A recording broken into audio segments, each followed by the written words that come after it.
It is a right transcribed into the very fabric of our culture and our Constitution, the right to bear arms.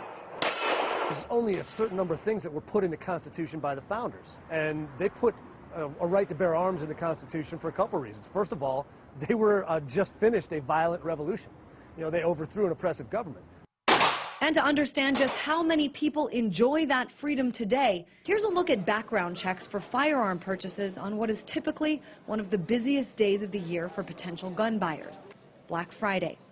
The previous record was in 2008 with just under 98,000 background checks. This year, the record was broken for checks in a single day with 129,166, a 32% increase from 2008. I think right now the reason so many people applied for firearms licenses is they were afraid the Obama administration was going to take active steps to ban them. And whether or not that's true, the gun-loving portion of America remains a group whose affection many would-be politicians often try to win. We're Republicans. We should be better than that. And I'll take dead aim at the cap-and-trade bill. As the Second Amendment is increasingly celebrated and the number of gun owners expand, the right to vote, listed in the 15th, 19th, and 26th Amendments, is narrowing. And new policies and initiatives mean as many as 5 million eligible voters will lose that right to choose the next person to occupy the White House. 14 states which represent 2/3 of the Electoral College votes needed to win the presidency, have already passed several measures.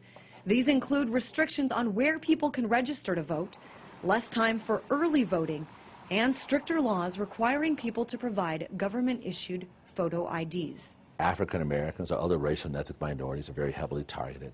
The poor, those who don't drive cars or have cars, are also very heavily targeted. Hillary Shelton, Washington, D.C.'s NAACP director, says the policies harken back to the days of Jim Crow, bringing back old obstacles thought to be eliminated by the Voting Rights Act of 1965. The most basic right of all was the right to choose your own leaders.